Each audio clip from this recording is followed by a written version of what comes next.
سورہ رحمان. سورہ رحمان کا تعارف. مقام نزول. سورہ رحمان مکہ مکرمہ میں نازل ہوئی ہے. آیات، کلمات اور حروف کی تعداد. اس سورت میں 3 رکوع، 78 آیتیں، 351 کلمے اور 1636 حروف ہیں. رحمان نام رکھنے کی وجہ.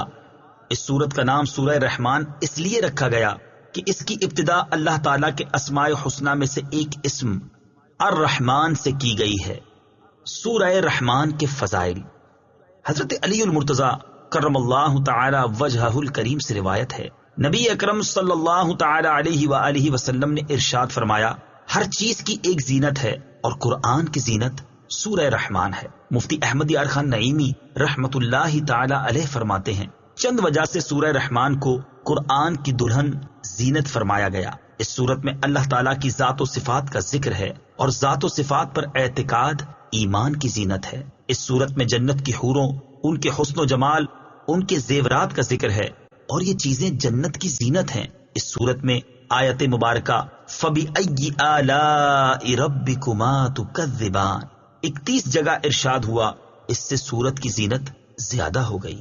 حضرت فاطمہ الزہرا رضی اللہ تعالی عنہا سے روایت ہے، رسول کریم صلی اللہ تعالی علیہ وآلہ وسلم نے ارشاد فرمایا، سورہ حدید، سورہ واقعہ اور سورہ رحمان کی تلاوت کرنے والے کو زمین و آسمان کی بادشاہت میں جنت الفردوس کا مکین پکارا جاتا ہے. نمبر 3، اس سورت کی آیات اگرچہ چھوٹی چھوٹی ہیں لیکن ان کی تاثیر بہت مضبوط ہے. مروی ہے کہ حضرت قیس بن عاصم من قری رضی اللہ تعالی عنہ نے اسلام قبول کرنے سے پہلے سید المرسلین صلی اللہ تعالی علیہ وآلہ وسلم سے عرض کی، جو کچھ آپ پر نازل کیا گیا ہے میرے سامنے اس کی تلاوت کیجیے. آپ صلی اللہ تعالی علیہ وآلہ وسلم نے اس کے سامنے سورہ رحمان پڑھی تو اس نے عرض کی، اسے دوبارہ پڑھیے. حتیٰ کہ نبی اکرم صلی اللہ تعالی علیہ وآلہ وسلم نے اس کے کہنے پر 3 مرتبہ سورہ رحمان کو پڑھا. سورہ رحمان سن کر اس نے عرض کی، خدا کی قسم یہ سورت بہت ہی خوبصورت ہے، اس میں بہت حلاوت ہے. اس کا نیچے والا حصہ سرسبز ہے اور اوپر والا حصہ پھلدار ہے، اور یہ کسی انسان کا کلام ہی نہیں، اور میں گواہی دیتا ہوں کہ اللہ تعالیٰ کے سوا اور کوئی معبود نہیں، اور بے شک آپ اللہ تعالیٰ کے رسول ہیں. سورہ رحمان کے مضامین.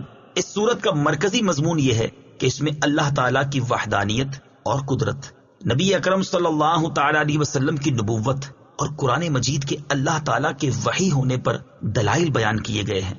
نیز اس میں یہ مضامین بیان کیے گئے ہیں. نمبر 1، اس سورت کی ابتدا میں اللہ تعالیٰ نے اپنی عظیم نعمتوں جیسے قرآن پاک کو نازل کرنے، تاجدار رسالت صلی اللہ تعالی علیہ وآلہ وسلم کو اس کی تعلیم دینے، آپ صلی اللہ تعالی علیہ وسلم کو دنیا و آخرت کی تمام چیزوں کی تعلیم دینے کا ذکر فرمایا. نمبر 2، اس کے بعد سورج، چاند، زمین پر اگی ہوئی بیلوں، درختوں، آسمانوں، زمینوں، باغات میں پھلوں اور کھیتوں میں فصلوں کا ذکر فرمایا. نمبر 3، حضرت آدم علیہ الصلوۃ والسلام اور ابلیس کی پیدائش، میٹھے اور کھاری سمندروں اور ان سے موتیوں کے نکلنے کو بیان فرمایا گیا. نمبر 4، اس جہاں کے فنا ہونے اور صرف اللہ تعالیٰ کی ذات کے باقی رہنے اور تمام مخلوق کے اللہ تعالیٰ کا محتاج ہونے کا ذکر فرمایا گیا. نمبر 5، اس سورت کے آخر میں قیامت، جنت کی نعمتوں اور جہنم کی سختیوں اور ہولناکیوں وغیرہ کا ذکر ہے. سورہ قمر کے ساتھ مناسبت. سورہ رحمان کی اپنے سے ماں قبل سورت قمر کے ساتھ مناسبت یہ ہے کہ سورہ قمر میں قیامت، جہنم کی ہولناکیوں، مجرموں کا عذاب، متقی مسلمانوں کا ثواب اور جنت کے اوصاف اجمالی طور پر بیان کیے گئے، اور سورہ رحمان میں یہ چیزیں تفصیل کے ساتھ بیان کی گئی ہیں.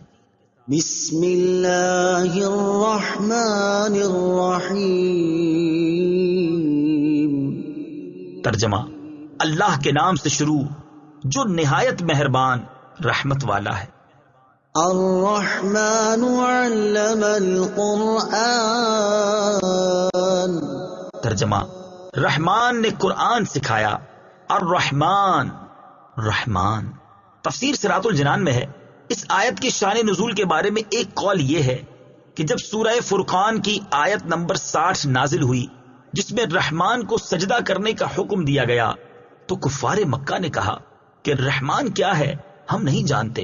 اس پر اللہ تعالیٰ نے سورہ الرحمان نازل فرمائی کہ رحمان جس کا تم انکار کرتے ہو وہی ہے جس نے قرآن نازل فرمایا، اور ایک قول یہ ہے کہ اہل مکہ نے جب کہا کہ محمد مصطفیٰ صلی اللہ تعالی علیہ وآلہ وسلم کو کوئی بشر سکھاتا ہے تو یہ آیت نازل ہوئی، اور اللہ تبارک و تعالی نے فرمایا کہ رحمان نے قرآن اپنے حبیب محمد مصطفیٰ صلی اللہ تعالی علیہ وآلہ وسلم کو سکھایا۔ سورہ رحمان کی آیت نمبر 1 اور 2 سے حاصل ہونے والی معلومات۔ اس معنی کے اعتبار سے ان آیات سے 5 باتیں معلوم ہوئیں۔ نمبر 1، قرآن پاک اللہ تعالیٰ کی بہت بڑی نعمت ہے، اسی لیے سب سے پہلے اس کا ذکر فرمایا۔ نمبر 2، حضور اقدس صلی اللہ تعالی علیہ وآلہ وسلم کے پاس قرآن پاک بظاہر حضرت جبریل علیہ الصلوۃ والسلام کے واسطے سے آیا، لیکن در حقیقت اللہ تعالیٰ نے اپنے حبیب صلی اللہ تعالی علیہ وآلہ وسلم کو قرآن سکھایا۔ نمبر 3، مخلوق میں سے حضور پرنور صلی اللہ تعالی علیہ وآلہ وسلم کا کوئی استاد نہیں، بلکہ آپ کا علم مخلوق کے واسطے کے بغیر اللہ تعالیٰ کی عطا سے ہے۔ نمبر 4، حضور اقدس صلی اللہ تعالی علیہ وآلہ وسلم کو قرآن پاک کے متشابہات کا علم بھی دیا گیا ہے، کیونکہ جب اللہ تعالیٰ نے سارا قرآن اپنے حبیب کو سکھا دیا تو اس میں متشابہات کا علم بھی آ گیا کہ یہ بھی قرآن پاک کا حصہ ہی ہیں۔ نمبر 5، اللہ تعالیٰ نے حضرت آدم علیہ نبینا علیہ الصلوۃ والسلام کو تمام اشیاء کے نام سکھائے، جیسا کہ ارشاد باری تعالیٰ ہے، وعلم آدم الأسماء كلها۔ ترجمہ، اور اللہ تعالیٰ نے آدم کو تمام اشیاء کے نام سکھا دیے۔ حضرت داؤد علیہ نبینا علیہ الصلوۃ والسلام کو زرہ بنانا سکھائی، چنانچہ ارشاد فرمایا، وعلمناه صنعة لبوس لكم۔ ترجمہ، اور ہم نے تمہارے فائدے کے لیے اسے جنگی لباس کی صنعت سکھا دی۔ حضرت سلیمان علیہ نبینا علیہ الصلوۃ والسلام کو پرندوں کی زبان سکھائی، جیسا کہ حضرت سلیمان علیہ الصلوۃ والسلام نے اس کا اظہار کرتے ہوئے فرمایا، یا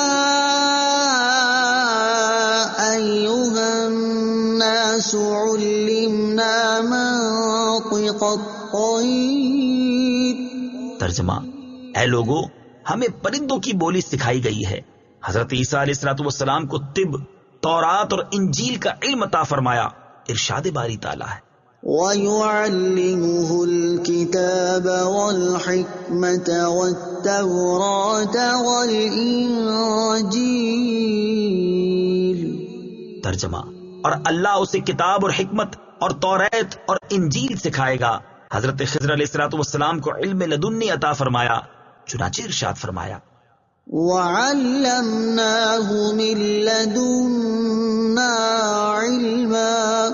ترجمہ، اور اسے اپنا علم لدنی عطا فرمایا، اور اپنے حبیب صلی اللہ تعالی علیہ وآلہ وسلم کو جو کچھ سکھایا اس کے بارے میں ارشاد فرمایا کہ الرحمن علم القرآن۔ ترجمہ، رحمان نے اپنے محبوب کو قرآن سکھایا۔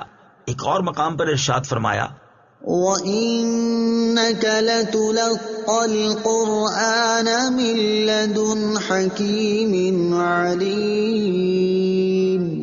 ترجمہ، اور اے محبوب، بے شک آپ کو حکمت والے، علم والے کی طرف سے قرآن سکھایا جاتا ہے۔ اور ایک جگہ واضح طور پر فرما دیا کہ وَعَلَّمَكَ مَا لَمْ تَكُن تَعْلَمُ۔ ترجمہ، اور آپ کو وہ سب کچھ سکھا دیا جو آپ نہ جانتے تھے۔ اس سے معلوم ہوا کہ سید المرسلین صلی اللہ تعالی علیہ وآلہ وسلم کا علم تمام انبیاء کرام بلکہ تمام مخلوق سے زیادہ ہے۔ خلق الانسان علمہ البیان۔ ترجمہ، انسان کو پیدا کیا، اسے بیان سکھایا۔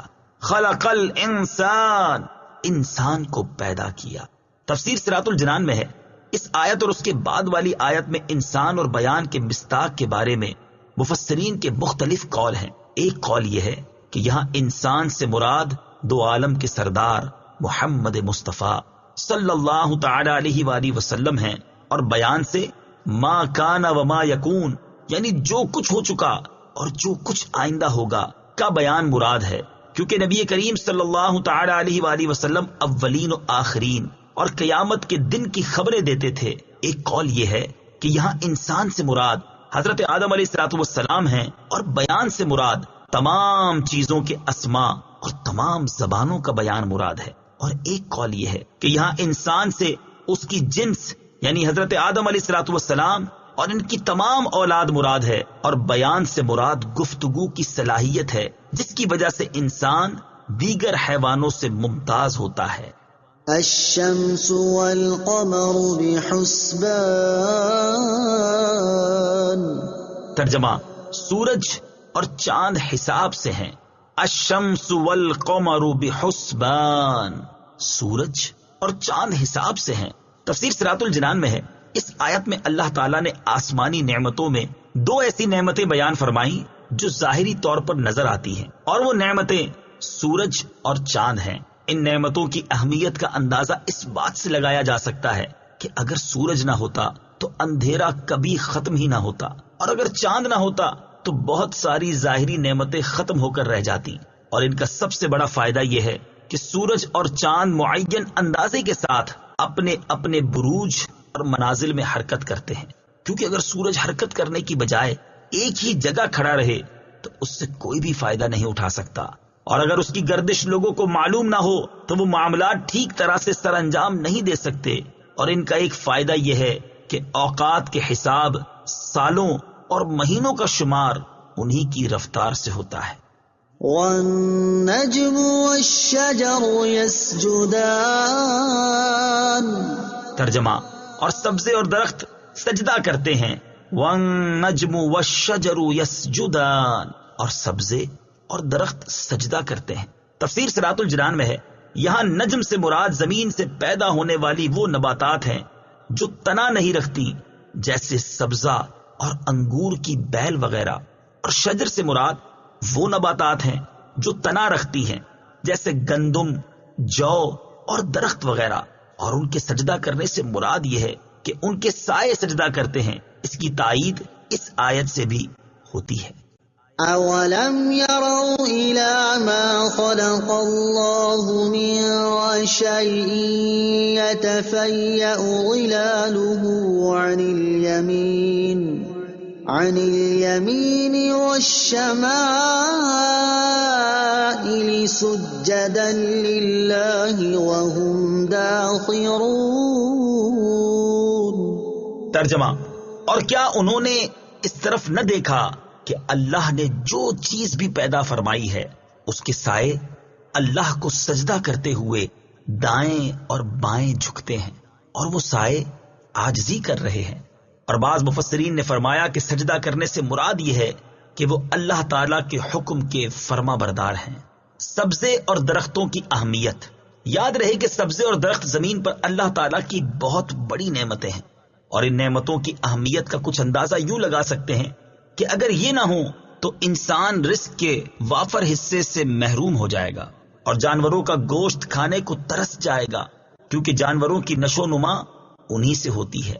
اور جب یہ سبزے نہ ہوں گے تو جانور کیسے پلے بڑھیں گے، اور جب جانور پلے بڑھیں گے نہیں تو انسان ان کا گوشت کہاں سے حاصل کریں گے۔ وَالسَّمَاءَ رَفَعَهَا وَوَضَعَ الْمِيزَانَ أَلَّا تَطْغَوْا فِي الْمِيزَانِ۔ ترجمہ: اور آسمان کو اللہ نے بلند کیا اور ترازو رکھی کہ ترازو میں نا انصافی نہ کرو۔ وَالسَّمَاءَ رَفَعَهَا، اور آسمان کو اللہ نے بلند کیا۔ تفسیر صراط الجنان میں ہے، اللہ تعالیٰ نے آسمان کو محل اور رتبے کے اعتبار سے بلند پیدا فرمایا ہے۔ محل کے اعتبار سے بلندی تو ظاہر ہے کہ آسمان زمین سے اونچا ہے، جبکہ رتبے کے اعتبار سے آسمان کی بلندی یہ ہے کہ وہ فرشتوں کا مسکن ہے، اور یہی سے اللہ تعالیٰ کے احکام صادر ہوتے ہیں۔ وَوَضَعَ الْمِيزَانَ، اور ترازو رکھی۔ تفسیر صراط الجنان میں ہے، ایک قول یہ ہے کہ یہاں میزان سے مراد عدل کرنا ہے۔ اس صورت میں آیت کا معنی یہ ہے کہ اللہ تعالیٰ نے مخلوق کے درمیان تمام معاملات میں عدل کرنے کا حکم دیا ہے۔ اور ایک قول یہ ہے کہ میزان سے مراد وہ تمام آلات ہیں جن سے اشیاء کا وزن کیا جائے اور ان کی مقداریں معلوم ہو سکیں، جیسے ترازو، اشیاء ناپنے کے آلات اور پیمانے وغیرہ۔ اس صورت میں آیت کے اس حصے اور اس کے بعد والی آیت کا معنی یہ ہے کہ اللہ تعالیٰ نے زمین پر اشیاء ناپنے اور تولنے کے آلات پیدا فرمائے اور اپنے بندوں پر لین دین کے معاملات میں عدل قائم رکھنے اور برابری کرنے کے احکام نافذ فرمائے، تاکہ وہ ناپ تول میں نا انصافی نہ کریں اور کسی کی حق تلفی نہ ہو۔ ناپنے تولنے کے آلات کی اہمیت۔ اللہ تعالیٰ کی جس نعمت کا بیان اس آیت میں ہوا، اس کی اہمیت کا اندازہ اس بات سے بآسانی لگایا جا سکتا ہے کہ لوگ اپنے ساتھ غبن اور دھوکہ دہی پسند نہیں کرتے، اور نہ ہی کوئی اس بات پر راضی ہوتا ہے کہ دوسرا شخص کسی چیز میں اس پر غالب آ جائے، چاہے وہ چیز معمولی سی ہی کیوں نہ ہو۔ لہٰذا اگر ناپ تول کے معاملات میں عدل و انصاف اور برابری نہ ہو تو معاشرے میں جو جھگڑے اور فسادات برپا ہوں گے اور آپس میں جو بغض و عناد پیدا ہوگا وہ کسی عقل مند سے ڈھکا چھپا نہیں۔ حضرت قتادہ رضی اللہ تعالی عنہ اسی آیت کی تفسیر میں فرماتے ہیں، اے انسان، تو دوسروں کے ساتھ اسی طرح انصاف کر جس طرح تجھے پسند ہے کہ تیرے ساتھ انصاف کیا جائے، اور تو دوسروں کو اسی طرح پورا پورا ناپ تول کر دے جیسے تجھے پورا پورا ناپ تول کر لینا پسند ہے، کیونکہ عدل و انصاف ہی سے لوگوں کے حالات درست رہ سکتے ہیں۔ وَأَقِيمُوا الْوَزْنَ بِالْقِسْطِ وَلَا تُخْسِرُوا الْمِيزَانَ۔ ترجمہ، اور انصاف کے ساتھ تول قائم کرو اور وزن نہ گھٹاؤ۔ وَأَقِيمُوا الْوَزْنَ بِالْقِسْطِ، اور انصاف کے ساتھ تول قائم کرو۔ تفسیر صراط الجنان میں ہے، یعنی جب تم لوگوں کے لیے کوئی چیز ناپو یا تولو تو انصاف کے ساتھ ناپ تول کرو اور اس چیز کا وزن کم نہ کرو۔ ناپ تول میں انصاف کرنے کا حکم دیا گیا۔ ناپ تول میں انصاف کرنے کا حکم دیتے ہوئے ایک اور مقام پر اللہ تعالیٰ ارشاد فرماتا ہے، وَأَوْفُوا الْكَيْلَ إِذَا كِلْتُمْ وَزِنُوا بِالْقِسْطَاسِ الْمُسْتَقِيمِ ذَلِكَ خَيْرٌ وَأَحْسَنُ تَأْوِيلًا۔ ترجمہ، اور جب ماپ کرو تو پورا ماپ کرو اور بالکل صحیح ترازو سے وزن کرو، یہ بہتر ہے اور انجام کے اعتبار سے اچھا ہے۔ اور ارشاد فرماتا ہے، أَوْفُوا الْكَيْلَ وَلَا تَكُونُوا مِنَ الْمُخْسِرِينَ وَزِنُوا بِالْقِسْطَاسِ الْمُسْتَقِيمِ وَلَا تَبْخَسُوا النَّاسَ أَشْيَاءَهُمْ وَلَا تَعْثَوْا فِي الْأَرْضِ مُفْسِدِينَ۔ ترجمہ، اے لوگو، ناپ پورا کرو اور ناپ تول کو گھٹانے والوں میں سے نہ ہو جاؤ، اور بالکل درست ترازو سے تولو، اور لوگوں کو ان کی چیزیں کم کر کے نہ دو، اور زمین میں فساد پھیلاتے نہ پھرو۔ اور کم ناپنے تولنے والوں کے بارے میں ارشاد فرماتا ہے، وَيْلٌ لِّلْمُطَفِّفِينَ الَّذِينَ إِذَا اكْتَالُوا عَلَى النَّاسِ يَسْتَوْفُونَ وَإِذَا كَالُوهُمْ أَو وَّزَنُوهُمْ يُخْسِرُونَ أَلَا يَظُنُّ أُولَئِكَ أَنَّهُم مَّبْعُوثُونَ لِيَوْمٍ عَظِيمٍ يَوْمَ يَقُومُ النَّاسُ لِرَبِّ الْعَالَمِينَ۔ ترجمہ، کم تولنے والوں کے لیے خرابی ہے وہ لوگ کہ جب دوسرے لوگوں سے ناپ لیں تو پورا وصول کریں، اور جب انہیں ناپ یا تول کر دیں تو کم کر دیں۔ کیا یہ لوگ یقین نہیں رکھتے کہ انہیں اٹھایا جائے گا ایک عظمت والے دن کے لیے جس دن سب لوگ رب العالمین کے حضور کھڑے ہوں گے؟ حضرت عبداللہ ابن عمر رضی اللہ تعالیٰ عنہما فرماتے ہیں، رسول کریم صلی اللہ تعالی علیہ وآلہ وسلم نے ہماری طرف توجہ فرمائی اور ارشاد فرمایا، اے مہاجرین، جب تم 5 باتوں میں مبتلا کر دیے جاؤ، اور میں خدا سے پناہ مانگتا ہوں کہ تم ان باتوں کو پاؤ۔ پہلی بات یہ ہے کہ جب کسی قوم میں بے حیائی کے کام اعلانیہ ہونے لگ جائیں تو ان میں طاعون اور وہ بیماریاں عام ہو جاتی ہیں جو پہلے کبھی ظاہر نہ ہوئی تھی۔ دوسری بات یہ ہے کہ جب لوگ ناپ تول میں کمی کرنے لگ جاتے ہیں تو ان پر قحط اور مصیبتیں نازل ہوتی ہیں اور بادشاہ ان پر ظلم کرتے ہیں۔ تیسری بات یہ ہے کہ جب لوگ زکوٰۃ کی ادائیگی چھوڑ دیتے ہیں تو اللہ تعالیٰ بارش کو روک دیتا ہے۔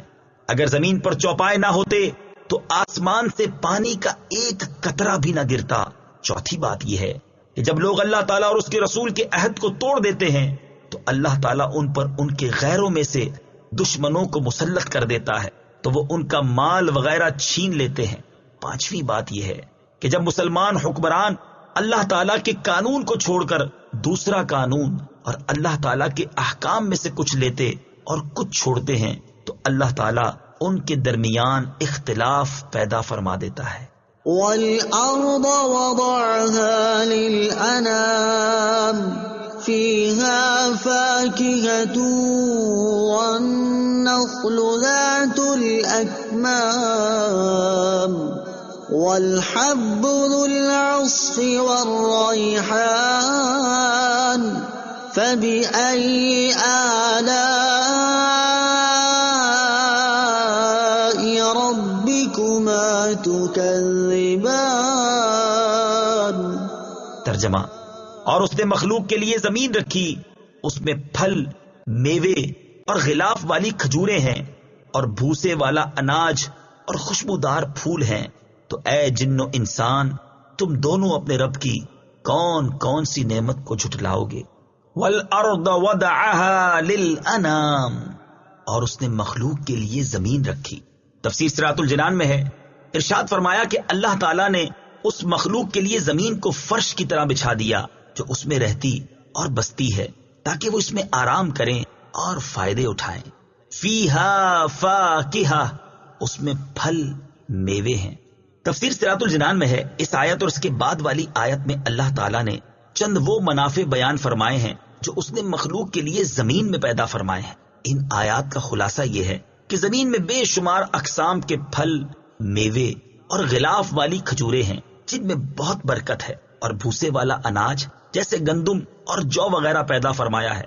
بھوسے کا فائدہ یہ ہے کہ اس میں اناج دیر تک محفوظ رہے گا، اور جب تم اناج استعمال کر لو تو وہ بھوسا تمہارے جانوروں کے چارے میں کام آئے گا۔ اور زمین میں طرح طرح کے خوشبودار پھول پیدا فرمائے تاکہ ان کی خوشبو سونگ کر تمہیں فرحت حاصل ہو، اور وہ پھول تمہاری زیب و زینت میں کام آئیں۔ فَبِأَيِّ آلَاءِ رَبِّكُمَا تُكَذِّبَانِ، تو اے جن و انسان، تم دونوں اپنے رب کی کون کون سی نعمت کو جھٹلاؤ گے؟ تفسیر صراط الجنان میں ہے، یعنی اے جن و انس کی گروہ، جو نعمتیں تمہارے سامنے بیان کی گئیں ان میں سے تم دونوں اپنے رب عز و جل کی کون کون سی نعمت کو جھٹلاؤ گے؟ ہدایت اور نصیحت کرنے کا بہترین اسلوب۔ اس سورہ مبارکہ میں یہ آیت 31 بار آئی ہے، اور اس صورت میں بار بار نعمتوں کا ذکر فرما کر یہ ارشاد فرمایا گیا ہے کہ تم اپنے رب عز و جل کی کون کون سی نعمت کو جھٹلاؤ گے۔ یہ ہدایت اور نصیحت کرنے کا بہترین اسلوب ہے، اور اس اسلوب کو اختیار کرنے کا مقصد یہ ہے کہ سننے والے کے نفس کو تنبیہ ہو اور اسے اپنے جرم اور کوتاہی کا حال معلوم ہو جائے کہ اس نے کس قدر نعمتوں کو جھٹلایا ہے، اور اسے اپنے کرتوتوں پر شرم آئے، اور اس طرح وہ نعمتوں کا شکر ادا کرنے اور فرما برداری کرنے کی طرف مائل ہو، اور یہ سمجھ لے کہ اللہ تعالیٰ کی اس پر بے شمار نعمتیں ہیں۔ حضرت جابر رضی اللہ تعالی عنہ فرماتے ہیں، نبی کریم صلی اللہ تعالی علیہ وآلہ وسلم اپنے صحابہ کرام علیہ رضوان کے پاس تشریف لائے اور ان کے سامنے سورہ رحمان شروع سے لے کر آخر تک پڑھی۔ صحابہ کرام علیہ رضوان یہ سورت سن کر خاموش رہے تو آپ صلی اللہ تعالی علیہ وآلہ وسلم نے ارشاد فرمایا، میں نے یہ سورت جنات کو سنائی تو انہوں نے تم سے اچھا جواب دیا۔ جب میں یہ آیت فَبِأَيِّ آلَاءِ رَبِّكُمَا تُكَذِّبَانِ پڑھتا تو وہ کہتے، اے ہمارے رب عز و جل، ہم تیری کسی نعمت کو بھی نہیں جھٹلاتے، اور تمام تعریفیں تیرے ہی لیے ہیں۔ خلق الانسان من صلصال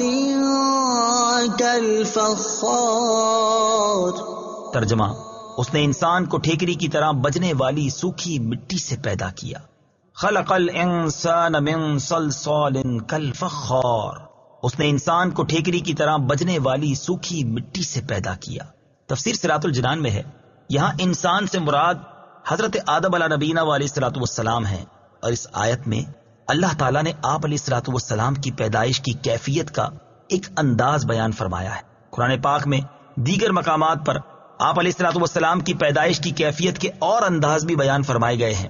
چنانچہ ایک مقام پر ارشاد فرمایا، هو الذي خلقكم من تراب، ترجمہ وہی ہے جس نے تمہیں مٹی سے بنایا۔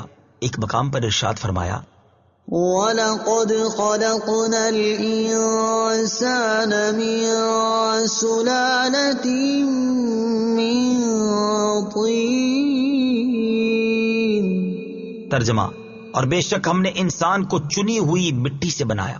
ایک اور مقام پر ارشاد فرمایا، إِنَّا خَلَقْنَاهُم مِّن طِينٍ لَازِبٍ، ترجمہ بے شک ہم نے انہیں چپکنے والی مٹی سے بنایا۔ ایک مقام پر ارشاد فرمایا، وَلَقَدْ خَلَقْنَا الْإِنسَانَ مِن صَلْصَالٍ مِّنْ حَمَإٍ مَّسْنُونٍ، ترجمہ اور بے شک ہم نے انسان کو خشک بجتی ہوئی مٹی سے بنایا جو ایسے سیاہ گارے کی تھی جس سے بو آتی تھی۔ ان سب آیات کا معنی ایک ہی ہے، اور اس کی تفصیل یہ ہے کہ حضرت آدم علیہ نبینا علیہ الصلوۃ والسلام کی پیدائش سے پہلے ہر قسم کی مٹی جمع فرمائی گئی، پھر اسے پانی سے گوندا گیا تو وہ مٹی ایسا سیاہ گارا بن گئی جس سے بو آتی تھی۔ اس سے اللہ تعالیٰ نے حضرت آدم علیہ نبینا علیہ الصلوۃ والسلام کا جسم مبارک بنایا، اور جب وہ مٹی خشک ہو گئی تو ہوا گزرنے کی وجہ سے ٹھیکری کی طرح بجنے لگی۔ وَخَلَقَ الْجَانَّ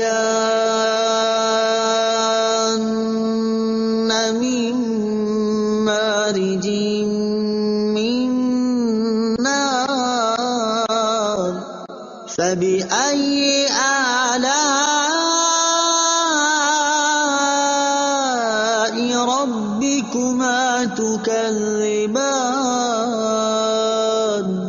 ترجمہ اور اس نے جن کو بغیر دھوئیں والی آگ کے خالص شعلے سے پیدا کیا، تو اے جن و انسان تم دونوں اپنے رب کی کون کون سی نعمت کو جھٹلاؤ گے۔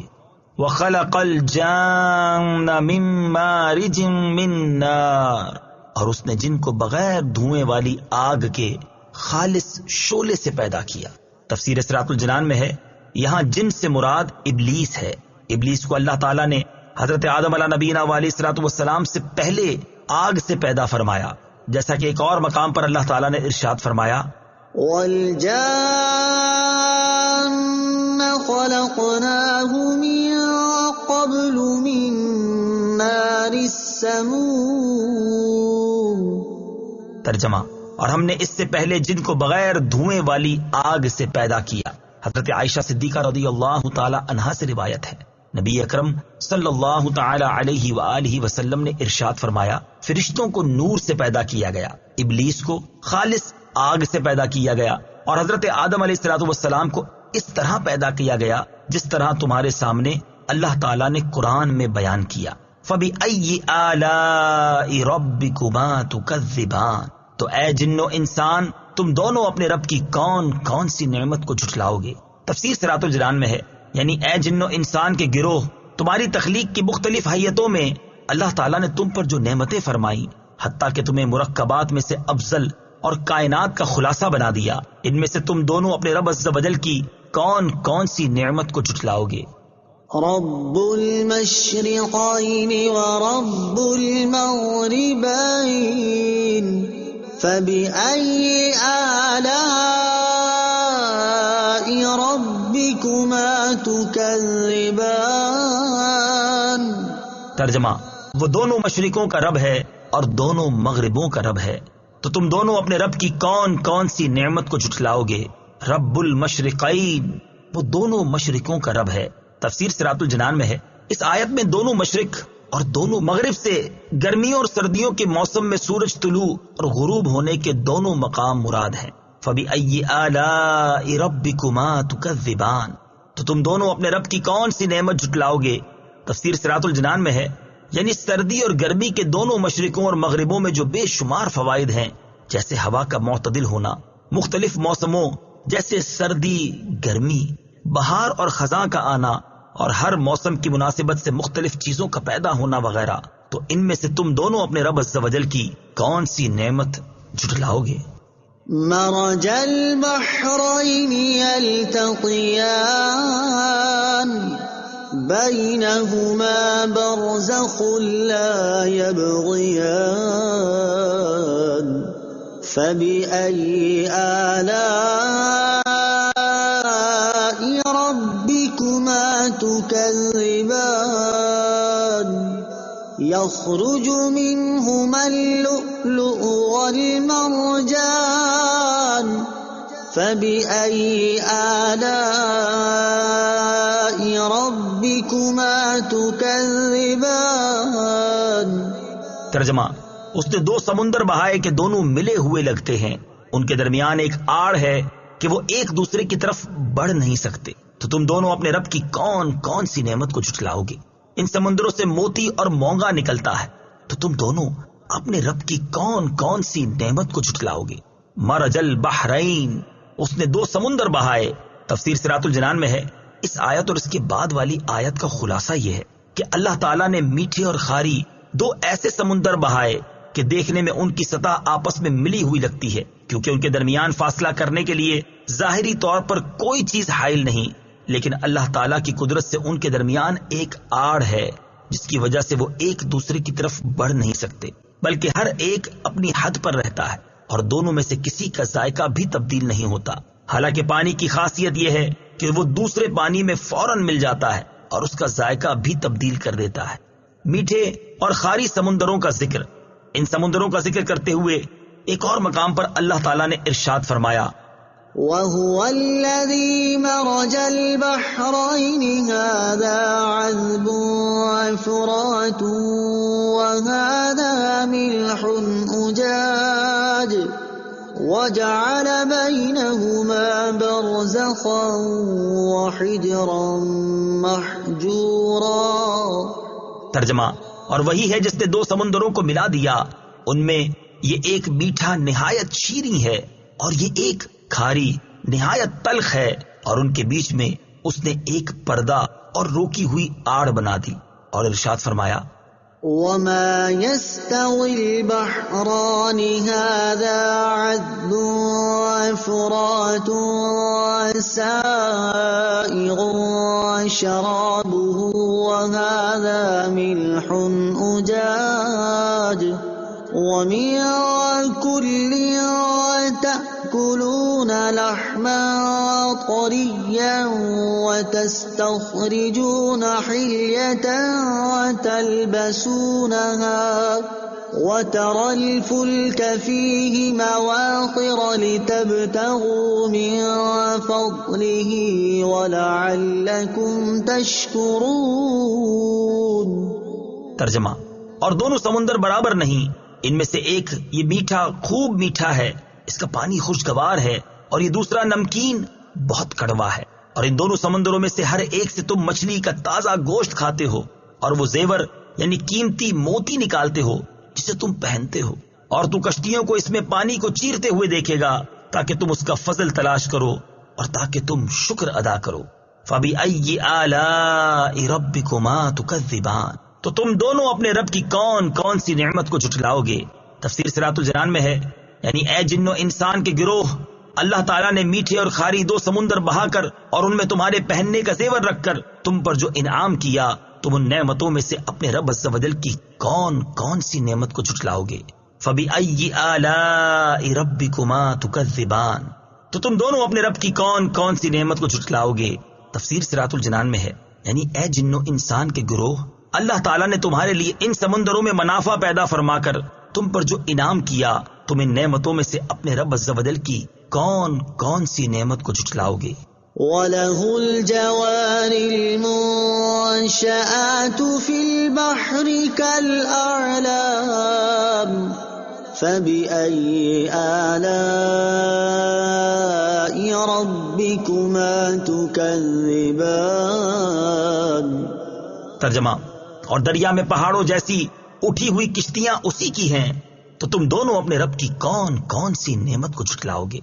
وَلَهُ الْجَوَارِ الْمُنشَآتُ فِي الْبَحْرِ كَالْأَعْلَامِ، اور دریا میں پہاڑوں جیسی اٹھی ہوئی کشتیاں اسی کی ہیں۔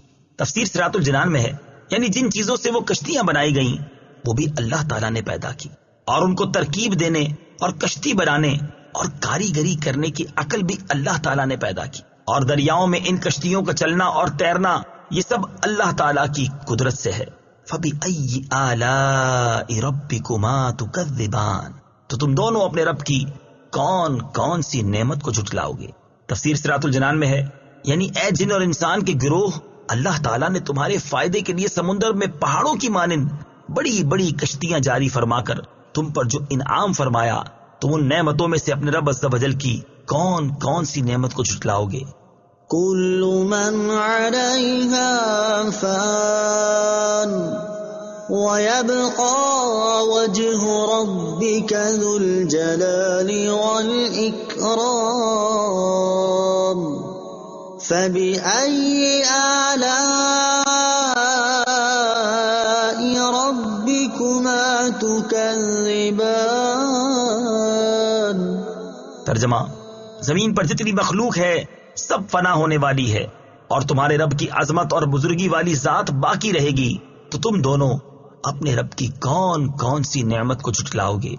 کل من علیہا فان، زمین پر جتنی مخلوق ہے سب فنا ہونے والی ہے۔ تفسیر صراط الجنان میں ہے یعنی زمین پر جتنے جاندار ہیں سب ہلاک ہونے والے ہیں، کیونکہ دنیا میں انسان اور دیگر جانداروں کا وجود عارضی ہے، لہذا وہ باقی نہیں رہے گا، اور جو چیز باقی نہ رہے وہ فانی ہوتی ہے۔ ہر جاندار کو ایک دن دنیا سے رخصت ضرور ہونا ہے۔ تفسیر روح البیان میں ہے کہ جب یہ آیت نازل ہوئی تو فرشتوں نے کہا کہ انسان ہلاک ہو گئے، اور جب یہ آیت کل نفس ذائقۃ الموت نازل ہوئی تو فرشتوں کو اپنی موت کا بھی یقین ہو گیا۔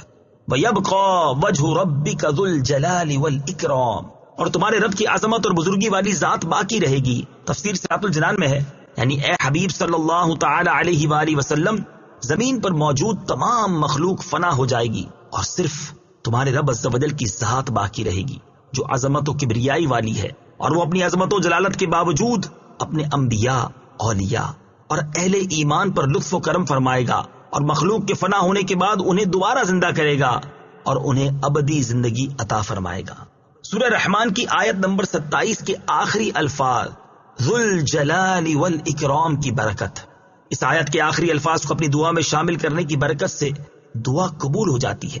چنانچہ حضرت انس رضی اللہ تعالی عنہ سے روایت ہے، تاجدار رسالت صلی اللہ تعالی علیہ وآلہ وسلم نے ارشاد فرمایا، اس دعا یا ذا الجلال والاکرام کو لازم پکڑ لو اور اس کی کثرت کیا کرو۔ اور حضرت معاذ بن جبل رضی اللہ تعالی عنہ فرماتے ہیں، نبی کریم علیہ الصلوۃ والسلام ایک ایسے شخص کے پاس سے گزرے جو یا ذا الجلال والاکرام کہہ رہا تھا، آپ علیہ الصلوۃ والسلام نے اس سے ارشاد فرمایا، بے شک تیری دعا قبول کر لی جائے گی، تو دعا مانگ۔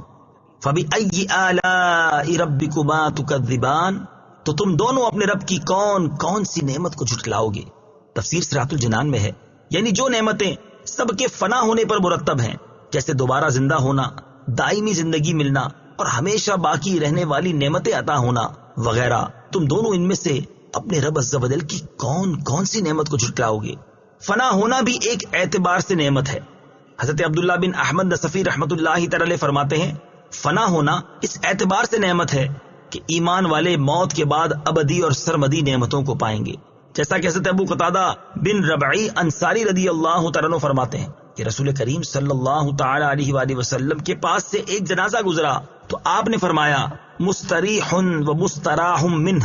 صحابہ کرام نے عرض کی، یا رسول اللہ صلی اللہ تعالی علیہ وسلم، مستریح اور مستراح من سے کیا مراد ہے؟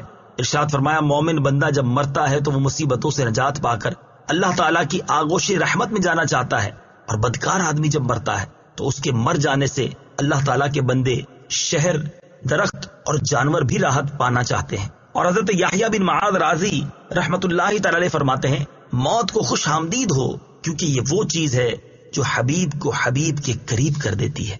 يسأله من في السماوات والأرض كل يوم هو في شأن فبأي آلاء ربكما تكذبان۔ ترجمہ: آسمانوں اور زمین میں جتنے ہیں سب اسی کے سوالی ہیں، وہ ہر دن کسی کام میں ہے، تو تم دونوں اپنے رب کی کون کون سی نعمت کو جھٹلاؤ گے؟ یسألہ من فی السماوات والارض، آسمانوں اور زمین میں جتنے ہیں سب اسی کے سوالی ہیں۔ تفسیر صراط الجنان میں ہے، یعنی آسمانوں میں رہنے والے فرشتے ہوں یا زمین پر بسنے والے جن، انسان یا اور کوئی مخلوق، الغرض کوئی بھی اللہ تعالیٰ سے بے نیاز نہیں، بلکہ سب کے سب اس کے فضل کے محتاج ہیں، اور زبان حال اور کال سے اسی کی بارگاہ کے سوالی ہیں۔ اس میں اللہ تعالیٰ کی قدرت کے کمال کی طرف اشارہ ہے کہ ہر مخلوق چاہے وہ کتنی ہی بڑی کیوں نہ ہو، وہ اپنی ضروریات کو از خود پورا کرنے سے عاجز ہے اور اللہ تعالیٰ کی محتاج ہے۔ کل یوم ہوا فی شان، وہ ہر دن کسی کام میں ہے۔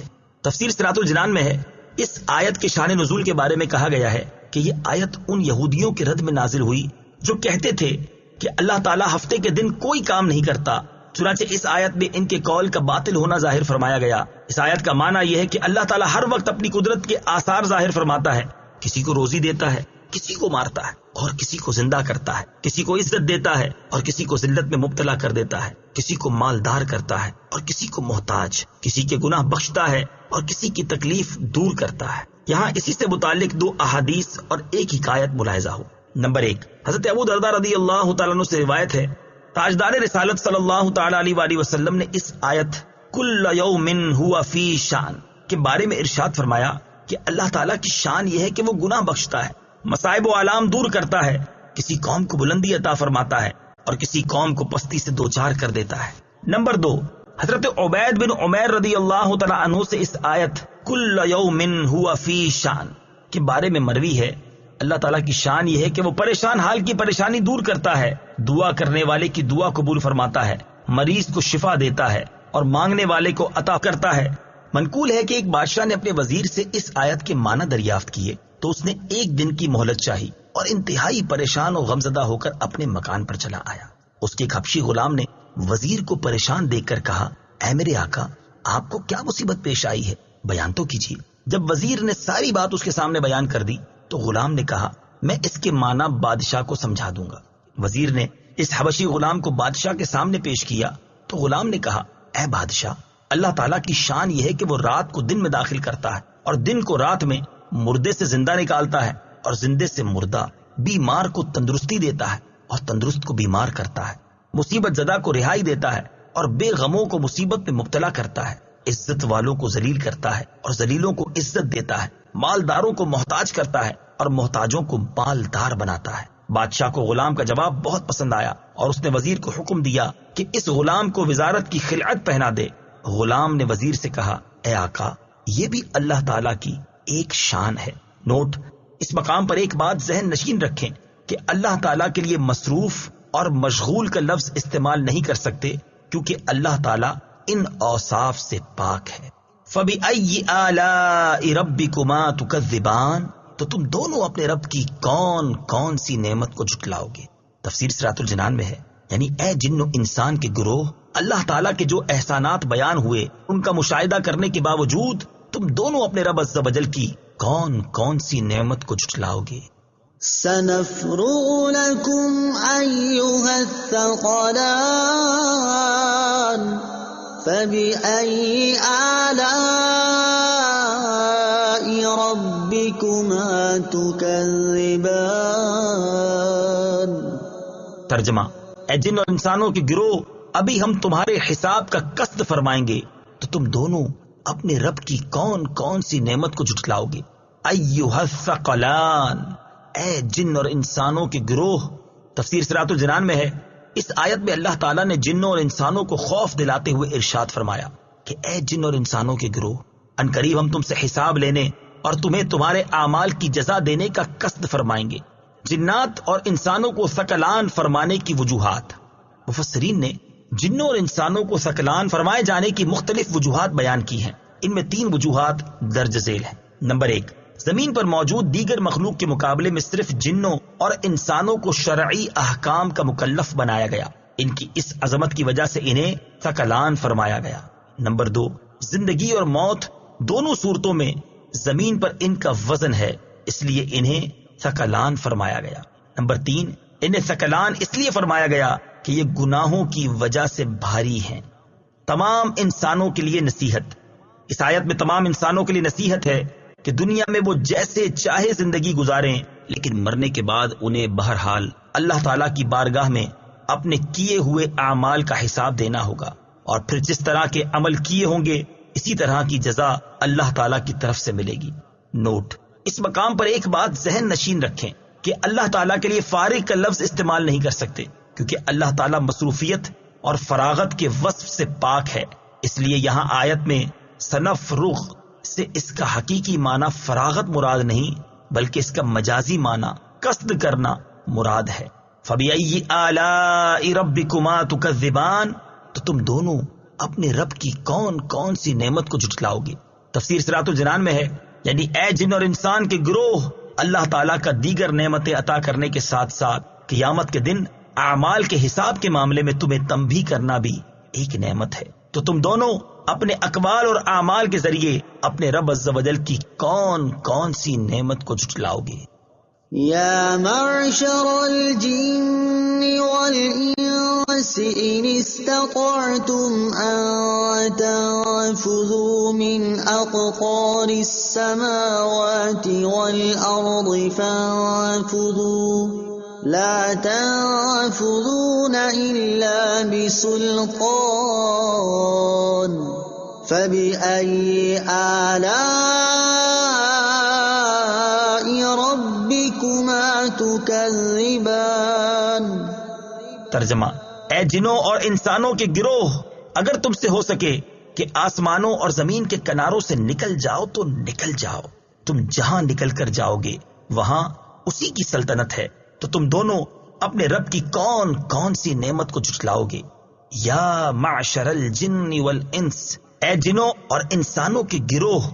تفسیر صراط الجنان میں ہے، اس آیت میں اللہ تعالیٰ نے جنوں اور انسانوں سے خطاب کرتے ہوئے فرمایا کہ اگر تم میری قضا سے بھاگ سکتے ہو، میری سلطنت اور میرے آسمانوں اور زمین کے کناروں سے نکل سکتے ہو تو ان سے نکل جاؤ اور اپنی جانوں کو میرے عذاب سے بچا لو، لیکن تم اس بات پر قادر ہو ہی نہیں سکتے، کیونکہ تم جہاں بھی جاؤ گے وہیں میری سلطنت ہے۔ یہ حکم جنوں اور انسانوں کا عجز ظاہر کرنے کے لیے دیا گیا ہے۔ فَبِأَيِّ آلَاءِ رَبِّكُمَا تُكَذِّبَانِ، تو تم دونوں اپنے رب کی کون کون سی نعمت کو جھٹلاؤ گے؟ تفسیر صراط الجنان میں ہے، یعنی اے جن اور انسان کے گروہ، اللہ تعالیٰ نے سزا دینے پر قادر ہونے کے باوجود تمہیں تنبیہ کر کے، اپنے عذاب سے ڈرا کر، تم پر آسانی فرما کر اور تمہیں معافی سے نواز کر تم پر جو انعامات فرمائے، تم دونوں ان میں سے اپنے رب عز و جل کی کون کون سی نعمت کو جھٹلاؤ گے؟ يرسل عليكما شواظ من نار ونحاس فلا تنتصران فبأي آلاء ربكما تكذبان۔ ترجمہ، تم پر بغیر دھوئیں والی آگ کا شعلہ اور بغیر شعلے والا کالا دھواں بھیجا جائے گا تو تم ایک دوسرے کی مدد نہ کر سکو گے، تو تم دونوں اپنے رب کی کون کون سی نعمت کو جھٹلاؤ گے؟ یرسل علیکما شواظ من نار ونحاس، تم پر بغیر دھوئیں والی آگ کا شعلہ اور بغیر شعلے والا کالا دھواں بھیجا جائے گا۔ تفسیر صراط الجنان میں ہے، ارشاد فرمایا کہ اے کافر جن اور انسان، قیامت کے دن جب تم قبروں سے نکلو گے تو تم پر بغیر دھوئیں والی آگ کا شعلہ اور بغیر شعلے والا کالا دھواں بھیجا جائے گا، تو اس وقت تم اس عذاب سے نہ بچ سکو گے اور نہ آپس میں ایک دوسرے کی مدد کر سکو گے، بلکہ یہ آگ کا شعلہ اور دھواں تمہیں محشر کی طرف لے جائیں گے۔ صدر الافاضل مفتی نعیم الدین مراد آبادی علیہ رحمت اللہ الہادی لکھتے ہیں، حضرت مترجم قدس سرہ یعنی اعلیٰ حضرت امام احمد رضا خان علیہ رحمت الرحمان نے فرمایا، لپٹ یعنی شعلے میں دھواں ہو تو اس کے سب اجزاء جلانے والے نہ ہوں گے، کہ اس میں زمین کے وہ اجزاء شامل ہیں جن سے دھواں بنتا ہے، اور دھوئیں میں لپٹ ہو تو وہ پورا سیاہ اور اندھیرا نہ ہوگا کہ لپٹ کی رنگت شامل ہے، اس پر بے دھوئیں کی لپٹ بھیجی جائے گی جس کے سب اجزاء جلانے والے ہوں گے، اور بے لپٹ کا دھواں بھیجا جائے گا جو سخت کالا اندھیرا ہوگا، اور ہم اس عذاب سے اسی کے وجہ کریم کی پناہ چاہتے ہیں۔ یاد رہے کہ پہلے سے اس کی خبر دے دینا یہ بھی اللہ تعالیٰ کا لطف و کرم ہے، تاکہ اس کی نافرمانی سے باز رہ کر اپنے آپ کو اس بلا سے بچایا جا سکے۔ فَبِأَيِّ آلَاءِ رَبِّكُمَا تُكَذِّبَانِ، تو تم دونوں اپنے رب کی کون کون سی نعمت کو جھٹلاؤ گے؟ تفسیر صراط الجنان میں ہے، یعنی اے جن اور انسان کے گروہ، کافر اور گناہگار کا انجام پہلے سے بیان کر دینا اللہ تعالیٰ کا لطف و کرم اور نعمت ہے، تو تم دونوں اپنے رب عز و جل کی کون کون سی نعمت کو جھٹلاؤ گے؟ فَإِذَا انشَقَّتِ السَّمَاءُ فَكَانَتْ وَرْدَةً كَالدِّهَانِ فَبِأَيِّ آلَاءِ رَبِّكُمَا تُكَذِّبَانِ۔ ترجمہ، پھر جب آسمان پھٹ جائے گا تو گلاب کے پھول جیسا سرخ ہو جائے گا، جیسے سرخ چمڑا، تو تم دونوں اپنے رب کی کون کون سی نعمت کو جھٹلاؤ گے؟ فَإِذَا انشَقَّتِ السَّمَاءُ، پھر جب آسمان پھٹ جائے گا۔ تفسیر صراط الجنان میں ہے، ارشاد فرمایا کہ پھر جب قیامت کے دن آسمان اس طرح پھٹ جائے گا کہ جگہ جگہ سے چیرا ہوا ہوگا، اور اس کا رنگ گلاب کے پھول کی طرح اور ایسا سرخ ہوگا جیسے بکرے کی رنگی ہوئی کھال ہوتی ہے، تو یہ ایسا ہولناک منظر ہوگا جسے بول کر بیان نہیں کیا جا سکتا۔ قیامت کے ہولناک مناظر کے بارے میں پڑھ کر رونا امام جلال الدین سیوطی شافعی رحمت اللہ تعالی علیہ اپنی مشہور تفسیر در منصور میں نقل کرتے ہیں۔ ایک مرتبہ نبی کریم صلی اللہ تعالی علیہ وسلم ایک نوجوان کے پاس سے گزرے۔ وہ نوجوان یہ آیت فَإِذَا انشَقَّتِ السَّمَاءُ فَكَانَتْ وَرْدَةً كَالدِّهَانِ پڑھ رہا تھا، آپ وہیں رک گئے اور دیکھا کہ اس نوجوان پر کپ کپی طاری ہو گئی ہے اور آنسوؤں نے اس کا گلا بند کر دیا ہے۔ وہ روتا رہا اور یہی کہتا رہا، اس دن میری خرابی ہوگی جس دن آسمان پھٹ جائے گا۔ سید المرسلین صلی اللہ تعالی علیہ وآلہ وسلم نے اس نوجوان سے فرمایا، اس ذات کی قسم جس کے قبضہ قدرت میں میری جان ہے، تیرے رونے کی وجہ سے فرشتے بھی روئے ہیں۔ اس سے معلوم ہوا کہ قرآن مجید میں جہاں کہیں قیامت کے ہولناک مناظر بیان کیے گئے ہیں، ان کی تلاوت کرتے وقت خوف زدہ ہونا ہمارے بزرگان دین کا طریقہ ہے۔ لہٰذا ہمیں بھی چاہیے کہ ایسے مقامات کی تلاوت کرتے وقت دل میں خوف پیدا کرنے اور آنسو بہانے کی کوشش کرنی اور اللہ تعالیٰ سے یہ دعا مانگنی چاہیے کہ وہ ہمیں قیامت کی ہولناکیوں اور شدتوں میں امن و سکون نصیب فرمائے، آمین۔ فَبِأَيِّ آلَاءِ رَبِّكُمَا تُكَذِّبَانِ، تو تم دونوں اپنے رب کی کون کون سی نعمت کو جھٹلاؤ گے؟ تفسیر صراط الجنان میں ہے، یعنی جب قیامت کے دن آسمان اللہ تعالیٰ کی ہیبت سے پھٹ جائیں گے اور اللہ تعالیٰ مخلوق کے حساب کا حکم دے گا، تو اس وقت وہی تمہیں قیامت کے دن کی ہولناکیوں سے نجات دے گا۔ تو اے جن و انسان، تم دونوں اس نعمت کا انکار کس طرح کر سکتے ہو؟ فَيَوْمَئِذٍ لَا يُسْأَلُ عَنْ ذَنبِهِ إِنسٌ وَلَا جَانٌّ فَبِأَيِّ آلَاءِ رَبِّكُمَا تُكَذِّبَانِ۔ ترجمہ، تو اس دن کسی آدمی اور جن سے اس کے گناہ کے متعلق نہیں پوچھا جائے گا، تو تم دونوں اپنے رب کی کون کون سی نعمت کو جھٹلاؤ گے؟ فَيَوْمَئِذٍ، تو اس دن۔ تفسیر صراط الجنان میں ہے، اس آیت کی ایک تفسیر یہ ہے کہ جب لوگ قبروں سے اٹھائے جائیں گے اور آسمان پھٹے گا تو اس دن فرشتے مجرموں سے دریافت نہیں کریں گے، بلکہ ان کی صورتیں دیکھ کر ہی انہیں پہچان لیں گے اور ان سے سوال دوسرے وقت میں ہوگا جبکہ لوگ حساب کے مقام میں جمع ہوں گے۔ دوسری تفسیر یہ ہے کہ جس دن آسمان پھٹے گا تو اس دن قبروں سے نکلتے ہی فوراً کسی آدمی اور جن سے اس کے گناہ کے بارے میں نہیں پوچھا جائے گا، بلکہ جب وہ حساب کی جگہ میں اکٹھے ہوں گے تو اس وقت ان سے پوچھا جائے گا، فَبِأَيِّ آلَاءِ رَبِّكُمَا تُكَذِّبَانِ، تو تم دونوں اپنے رب کی کون کون سی نعمت کو جھٹلاؤ گے؟ تفسیر صراط الجنان میں ہے، یعنی اے جن اور انسان کے گروہ، تمہیں ان چیزوں کی خبر دینا جن سے ڈر کر تم گناہوں سے باز آ جاؤ اور دنیا میں ہی اللہ تعالیٰ کی اطاعت کر لو، یہ بھی اللہ تعالیٰ کی ایک نعمت ہے۔ تو تم دونوں اپنے رب عز و جل کی کون کون سی نعمت کو جھٹلاؤ گے؟ يعرف المجرمون بسيماهم فيؤخذ بالنواصي والأقدام فبأي آلاء ربكما تكذبان۔ ترجمہ، مجرم اپنے چہروں سے پہچانے جائیں گے تو انہیں پیشانی اور پاؤں سے پکڑا جائے گا، تو تم دونوں اپنے رب کی کون کون سی نعمت کو جھٹلاؤ گے؟ یعرف المجرمون بسیماہم، مجرم اپنے چہروں سے پہچانے جائیں گے۔ تفسیر صراط الجنان میں ہے، ارشاد فرمایا کہ قیامت کے دن مجرم اپنے چہروں سے اس طرح پہچانے جائیں گے کہ ان کے منہ کالے اور آنکھیں نیلی ہوں گی، تو حساب کے بعد جہنم کے خازن انہیں پکڑیں گے اور ان کے ہاتھ گردن سے باندھ دیں گے اور ان کے پاؤں پیٹھ کے پیچھے سے لا کر پیشانیوں سے ملا دیں گے، پھر انہیں چہروں کے بل گھسیٹ کر جہنم میں ڈال دیں گے۔ اور یہ بھی کہا گیا کہ بعض مجرم پیشانیوں سے گھسیٹے جائیں گے اور بعض پاؤں سے گھسیٹ کر جہنم میں ڈالے جائیں گے۔ فَبِأَيِّ آلَاءِ رَبِّكُمَا تُكَذِّبَانِ، تو تم دونوں اپنے رب کی کون کون سی نعمت کو جھٹلاؤ گے؟ تفسیر صراط الجنان میں ہے، یعنی اے جن اور انسان کے گروہ، فرشتوں کا تم میں سے مجرموں اور اطاعت گزاروں کو ان کی علامات سے پہچان لینا، اور صرف مجرموں کو ذلت اور توہین سے دوچار کرنا اور اطاعت گزاروں کو محفوظ رکھنا اللہ تعالیٰ کی نعمت ہے، تو تم دونوں اپنے رب عز و جل کی کون کون سی نعمت کو جھٹلاؤ گے؟ هذه جهنم التي يكذب بها المجرمون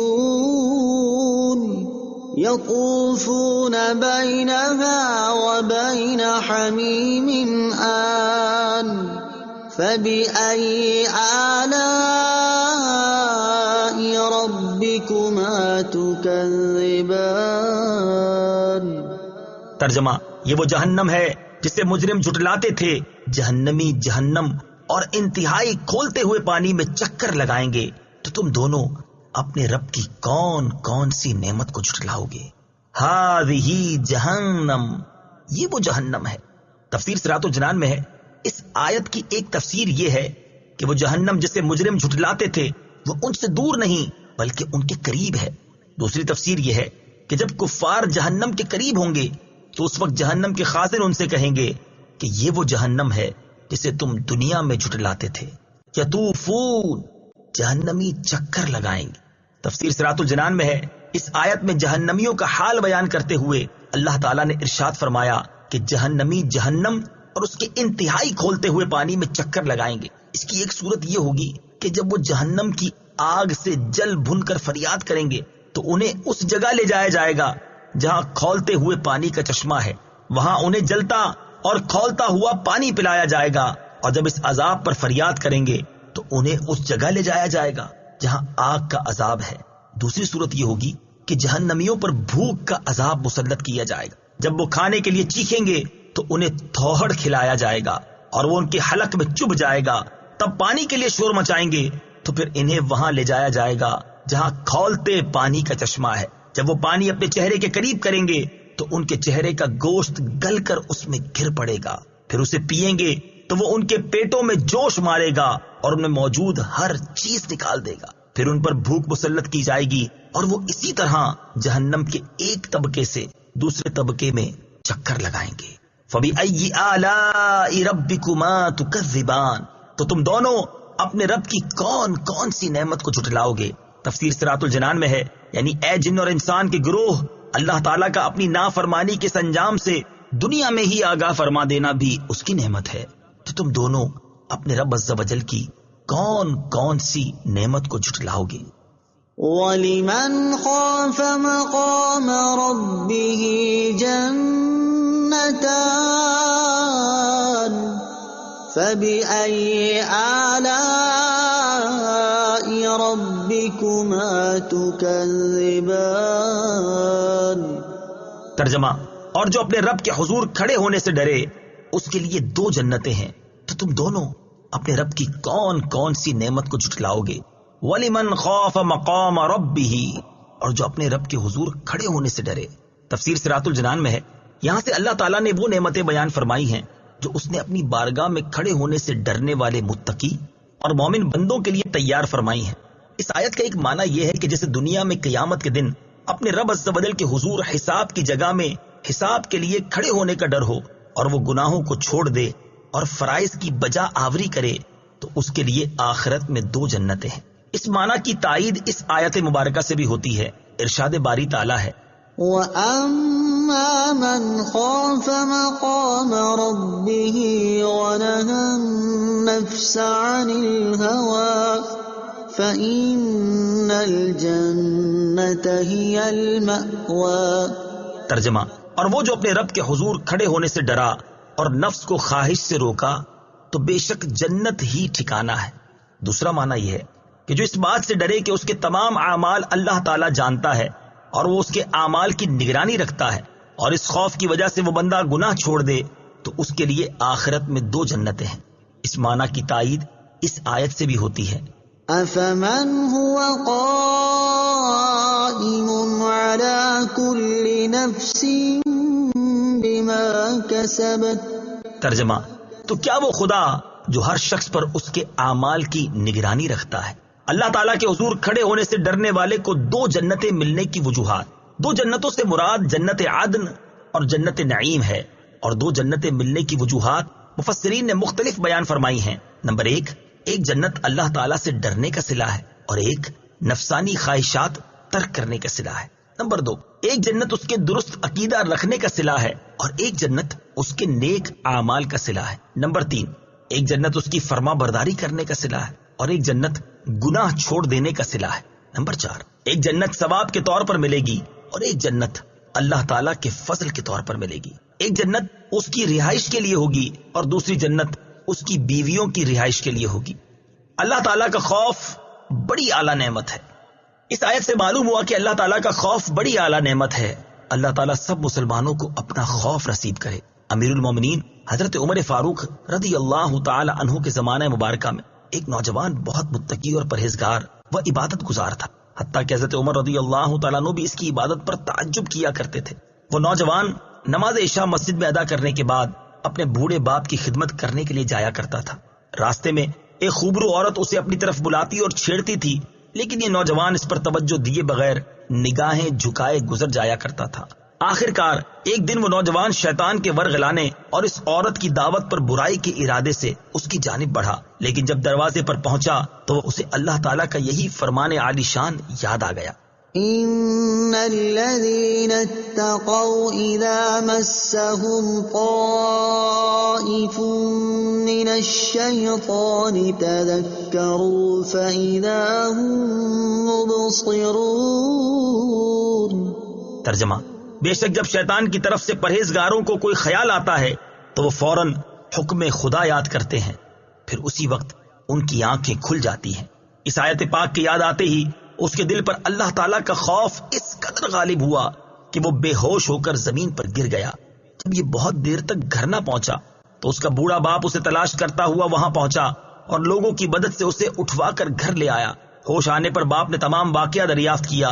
نوجوان نے پورا واقعہ بیان کر کے جب اس آیت پاک کا ذکر کیا تو ایک مرتبہ پھر اس پر اللہ تعالیٰ کا شدید خوف غالب ہوا۔ اس نے ایک زوردار چیخ ماری اور اس کا دم نکل گیا۔ راتوں رات ہی اس کے غسل و کفن و دفن کا انتظام کر دیا گیا۔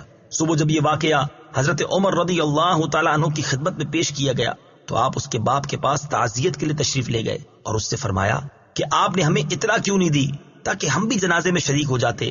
اس نے عرض کی، امیر المومنین، اس کا انتقال رات میں ہوا تھا اور آپ کے آرام کا خیال کرتے ہوئے بتانا مناسب معلوم نہ ہوا۔ آپ نے فرمایا مجھے اس کی قبر پر لے چلو۔ وہاں پہنچ کر آپ نے یہ آیت مبارکہ پڑھی، وَلِمَنْ خَافَ مَقَامَ رَبِّهِ جَنَّتَانِ۔ ترجمہ، اور جو اپنے رب کے حضور کھڑے ہونے سے ڈرے اس کے لیے 2 جنتیں ہیں۔ تو قبر میں سے اس نوجوان نے جواب دیتے ہوئے کہا، یا امیر المومنین، بے شک میرے رب نے مجھے 2 جنتیں عطا فرمائی ہیں۔ فَبِأَيِّ آلَاءِ رَبِّكُمَا تُكَذِّبَانِ۔ تو تم دونوں اپنے رب کی کون کون سی نعمت کو جھٹلاؤ گے؟ یعنی اے جن اور انسان کے گروہ، جب اللہ تعالیٰ نے تمہارے اعمال کے ثواب کے لیے جنت بنائی ہے تو تم دونوں اپنے رب عز و جل کی کون کون سی نعمت کو جھٹلاؤ گے؟ ذواتا افنان فبأي آلاء ربكما تكذبان. ترجمہ: شاخوں والی ہیں تو تم دونوں اپنے رب کی کون کون سی نعمت کو جھٹلاؤ گے. ذواتا افنان، بہت سی شاخوں والی ہیں. تفسیر صراط الجنان میں ہے، یہاں سے ان دو جنتوں کے اوصاف بیان کیے جا رہے ہیں. چنانچہ ارشاد فرمایا کہ ان جنتوں کا ایک وصف یہ ہے کہ وہ دونوں جنتیں پھلوں سے لدی ہوئی شاخوں والی ہیں اور ہر شاخ میں قسم قسم کے میوے ہیں. فَبِأَيِّ آلَاءِ رَبِّكُمَا تُكَذِّبَانِ، تو تم دونوں اپنے رب کی کون کون سی نعمت کو جھٹلاؤ گے. تفسیر صراط الجنان میں ہے، یعنی اے جن اور انسان کے گروہ، اطاعت گزاروں کو ایسا ثواب دے کر اللہ تعالیٰ نے جو تم پر انعام فرمایا تو ان میں سے تم دونوں اپنے رب عز و جل کی کون کون سی نعمت کو جھٹلاؤ گے. فیہما عینان تجریان فبأي آلاء ربكما تكذبان. ترجمہ: ان میں دو چشمے بہ رہے ہیں تو تم دونوں اپنے رب کی کون کون سی نعمت کو جھٹلاؤ گے. فیہما عینان تجریان، ان میں دو چشمے بہ رہے ہیں. تفسیر صراط الجنان میں ہے، یہاں ان جنتوں کا ایک اور وصف بیان ہوا کہ ان میں سے ہر ایک جنت میں صاف اور میٹھے پانی کے دو چشمے بہ رہے ہیں. ان میں سے ایک کا نام تسنیم اور دوسرے کا نام سلسبیل ہے. بعض مفسرین نے فرمایا کہ ایک چشمہ خراب نہ ہونے والے پانی کا ہے اور ایک چشمہ ایسی شراب کا ہے جو پینے والوں کے لیے لذت بخش ہے. فَبِأَيِّ آلَاءِ رَبِّكُمَا تُكَذِّبَانِ، تو تم دونوں اپنے رب کی کون کون سی نعمت کو جھٹلاؤ گے. تفسیر صراط الجنان میں ہے، یعنی اے جن اور انسان کے گروہ، اللہ تعالیٰ نے تمہیں یہ چشمے عطا کر کے تمہاری نعمت میں اضافہ فرمایا تو تم اس کی قدرت اور نعمت کا انکار کیسے کر سکتے ہو، اور تم دونوں اپنے رب عز و جل کی کون کون سی نعمت کو جھٹلاؤ گے. فیہما من کل فاکہۃ زوجان فبأي آلاء ربكما تكذبان.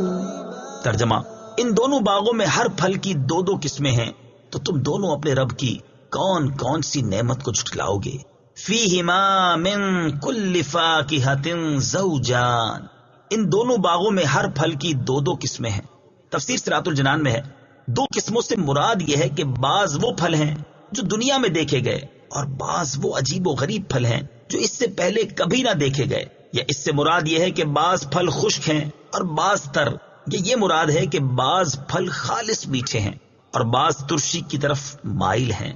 فَبِأَيِّ آلَاءِ رَبِّكُمَا تُكَذِّبَانِ، تو تم دونوں اپنے رب کی کون کون سی نعمت کو جھٹلاؤ گے. یعنی اے جن اور انسان کے گروہ، تم ان لذیذ نعمتوں میں سے اپنے رب عز و جل کی کون کون سی نعمت کو جھٹلاؤ گے.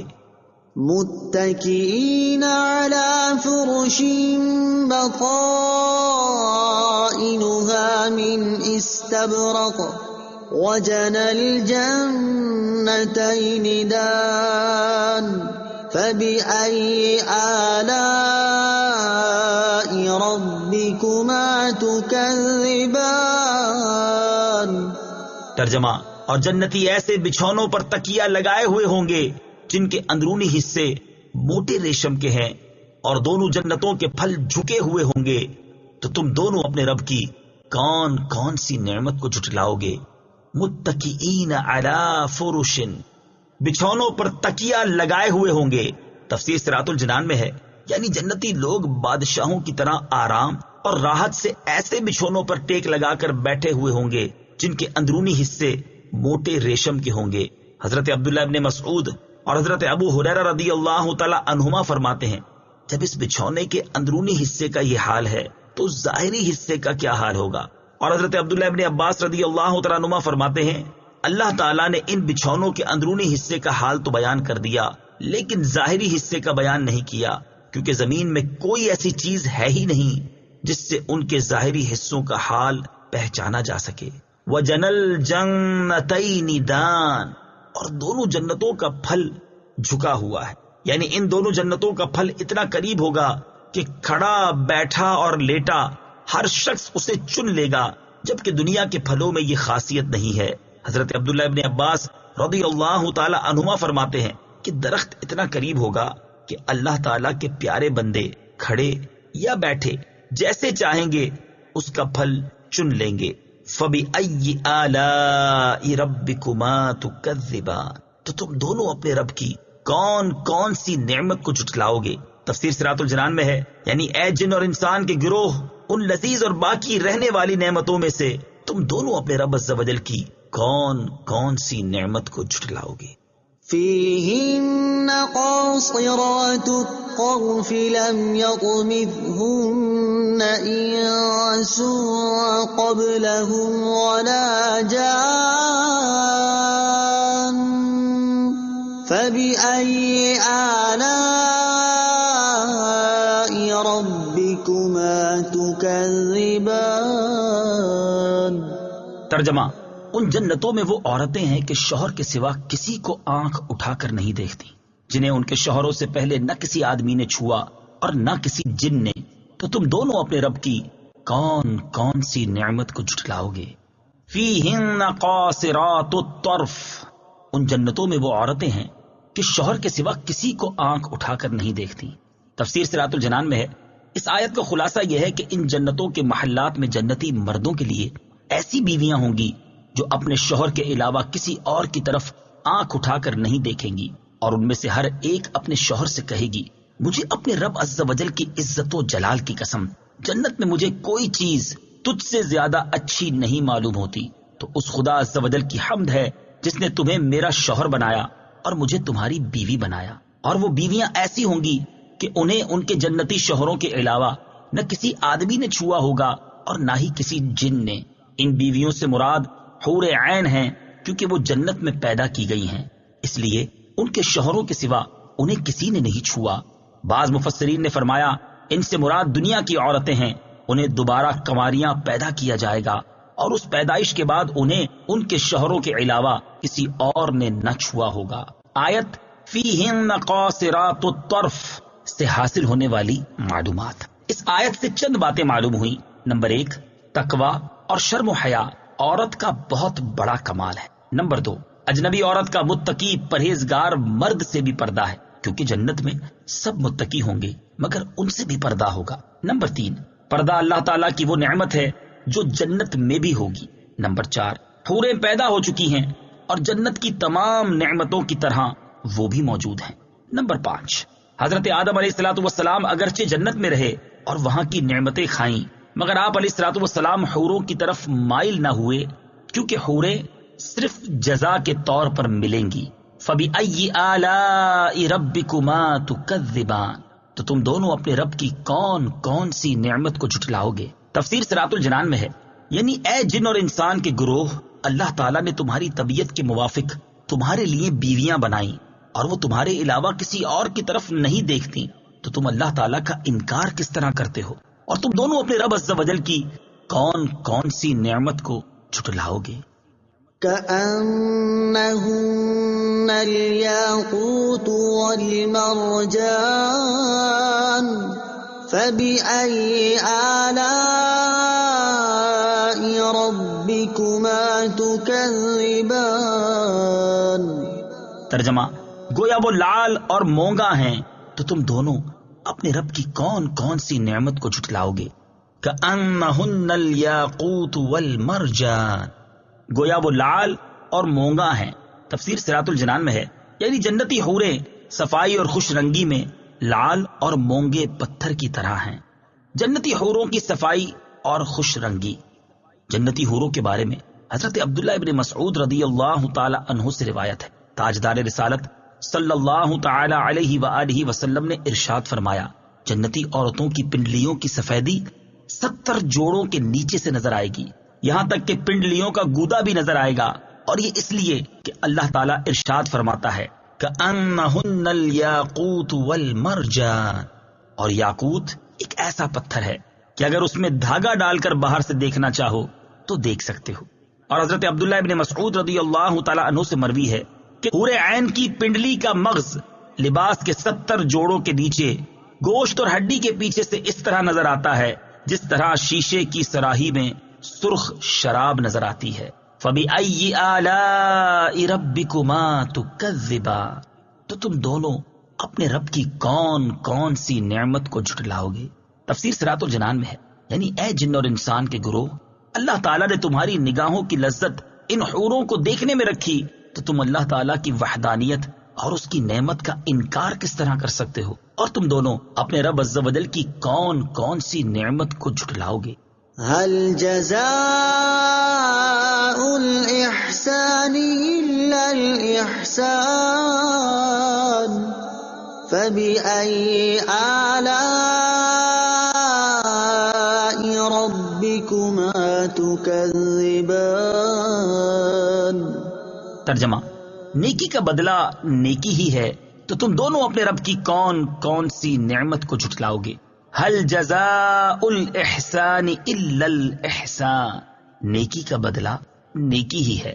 تفسیر صراط الجنان میں ہے، یعنی جو قیامت کے دن اللہ تعالیٰ کی بارگاہ میں کھڑے ہونے سے ڈرا اور دنیا میں اس نے اچھے عمل کیے اور اپنے رب تعالیٰ کی فرما برداری کی تو آخرت میں اللہ تعالیٰ اس کے ساتھ اس طرح احسان فرمائے گا کہ اسے اس کی دنیاوی نیکیوں پر وہ جزا عطا فرمائے گا جو ان آیات میں بیان ہوئی. اور حضرت عبداللہ ابن عباس رضی اللہ تعالی عنہما فرماتے ہیں کہ جو لا الہ الا اللہ کا قائل ہو اور نبی اکرم صلی اللہ تعالی علیہ وآلہ وسلم کی شریعت پر عامل ہو تو اس کی جزا جنت ہے.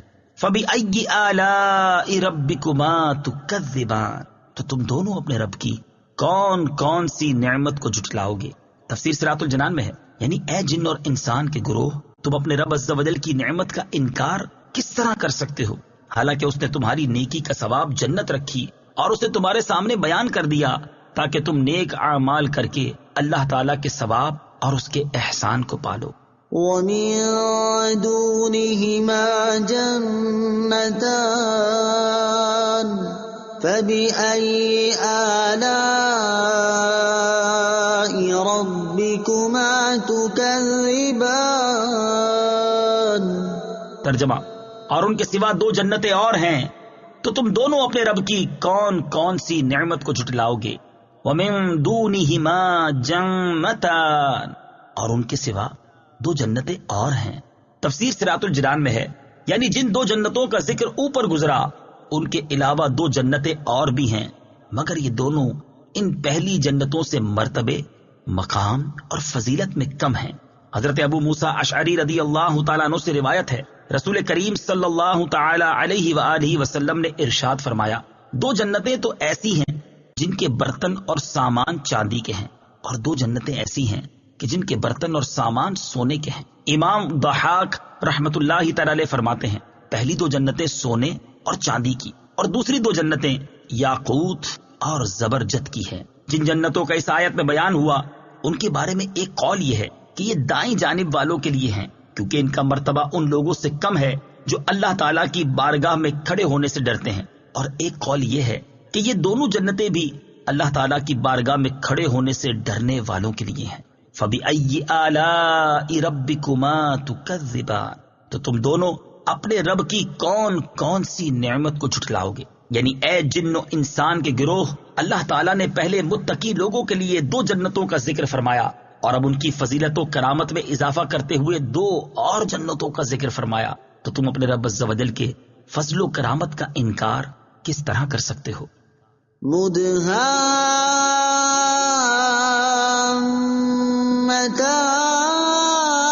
مدهامتان فبأي آلاء ربكما تكذبان. ترجمہ: وہ دونوں جنتیں نہایت سبز درختوں کی وجہ سے سیاہی کی جھلک دے رہی ہیں، تو تم دونوں اپنے رب کی کون کون سی نعمت کو جھٹلاؤ گے. مدہامتان، وہ دونوں جنتیں نہایت سبز درختوں کی وجہ سے سیاہی کی جھلک دے رہی ہیں. اس آیت میں ان جنتوں کا وصف بیان کیا گیا ہے کہ ان کے درختوں کے پتے اتنے سبز ہیں کہ وہ سیاہی کی جھلک دے رہے ہیں. سبز رنگ کا فائدہ، یہ انتہائی خوشنما رنگ ہے اور نور نظر کے لیے بہت مفید ہے. حضرت جابر بن عبداللہ رضی اللہ تعالی عنہ سے روایت ہے، نبی اکرم صلی اللہ تعالی علیہ وآلہ وسلم نے ارشاد فرمایا، سبز رنگ کی طرف دیکھنے سے بصارت میں اضافہ ہوتا ہے۔ فَبِأَيِّ آلَاءِ رَبِّكُمَا تُكَذِّبَانِ، تو تم دونوں اپنے رب کی کون کون سی نعمت کو جھٹلاؤ گے؟ تفسیر صراط الجنان میں ہے، یعنی اے جن اور انسان کے گروہ، اللہ تعالیٰ نے تمہارے لیے سبز جنتیں بنائیں کیونکہ سبز رنگ کی طرف دیکھنے سے بصارت میں اضافہ ہوتا ہے، تو تم اس کی وحدانیت کا انکار کس طرح کر سکتے ہو؟ فِيهِمَا عَيْنَانِ نَضَّاخَتَانِ فَبِأَيِّ آلَاءِ رَبِّكُمَا تُكَذِّبَانِ۔ ترجمہ، ان میں دو چھلکتے ہوئے چشمے ہیں، تو تم دونوں اپنے رب کی کون کون سی نعمت کو جھٹلاؤ گے؟ فیہما عینان نضاختان، ان میں دو چھلکتے ہوئے چشمے ہیں۔ تفسیر صراط الجنان میں ہے، یعنی ان دونوں جنتوں میں پانی کے چھلکتے ہوئے دو چشمے ہیں جن کا پانی ٹوٹتا نہیں۔ حضرت عبداللہ ابن عباس رضی اللہ تعالیٰ عنہما اس آیت کی تفسیر میں فرماتے ہیں کہ ان دونوں جنتوں میں اہل جنت پر خیر و برکت کے ساتھ پانی کے دو چھلکتے ہوئے چشمے ہیں، اور حضرت عبداللہ ابن مسعود رضی اللہ تعالیٰ عنہ اس کی تفسیر میں فرماتے ہیں کہ ان دونوں جنتوں میں اللہ تعالیٰ کے پیاروں پر مشک اور کافور کی خوشبو کے ساتھ پانی کے دو چھلکتے ہوئے چشمے ہیں۔ اور حضرت انس بن مالک رضی اللہ تعالی عنہ فرماتے ہیں، اہل جنت کے گھروں میں مشک اور عنبر کی خوشبو کے ساتھ پانی کے دو چھلکتے ہوئے چشمے ہیں۔ فَبِأَيِّ آلَاءِ رَبِّكُمَا تُكَذِّبَانِ، تو تم دونوں اپنے رب کی کون کون سی نعمت کو جھٹلاؤ گے؟ تفسیر صراط الجنان میں ہے، یعنی اے جن اور انسان کے گروہ، تم میں سے نیک اعمال کرنے والوں کو ایسا عظیم ثواب عطا کر کے اللہ تعالیٰ نے تم پر انعام کیا، تو تم دونوں اپنے رب عز و جل کی کون کون سی نعمت کو جھٹلاؤ گے؟ فِيهِمَا فَاكِهَةٌ وَنَخْلٌ وَرُمَّانٌ فَبِأَيِّ آلَاءِ رَبِّكُمَا تُكَذِّبَانِ۔ ترجمہ، ان جنتوں میں میوے اور کھجوریں اور انار ہیں، تو تم دونوں اپنے رب کی کون کون سی نعمت کو جھٹلاؤ گے؟ وَنَخْلٌ وَرُمَّانٌ، اور کھجوریں اور انار۔ تفسیر صراط الجنان میں ہے، یعنی جنتوں میں ہر طرح کے میوے ہوں گے۔ کھجور اور انار اگرچہ میوے میں داخل ہیں، لیکن ان کی فضیلت اور شرف کی وجہ سے انہیں خاص طور پر ذکر کیا گیا ہے۔ کھجور اور انار کے فضائل، یہاں آیت میں کھجور اور انار کا بطور خاص ذکر کیا گیا، اسی مناسبت سے ہم یہاں کھجور اور انار کے چند فضائل بیان کرتے ہیں۔ چنانچہ حضرت عبداللہ ابن عمر رضی اللہ تعالی عنہما فرماتے ہیں، تاجدار رسالت صلی اللہ تعالی علیہ وآلہ وسلم نے ارشاد فرمایا، درختوں میں سے ایک ایسا بھی ہے جس کے پتے نہیں گرتے، اور اس کی مثال ایک مسلمان جیسی ہے، مجھے بتاؤ وہ کون سا ہے؟ لوگ جنگل کے درختوں کے بارے میں سوچنے لگے اور مجھے خیال آیا کہ وہ کھجور کا درخت ہے، لیکن مجھے بولنے سے شرم آئی کیونکہ اس وقت بڑے بڑے صحابہ کرام علیہ رضوان موجود تھے۔ پھر لوگ عرض گزار ہوئے، یا رسول اللہ صلی اللہ تعالی علیہ وآلہ وسلم، آپ خود بتا دیجئے کہ وہ کون سا درخت ہے؟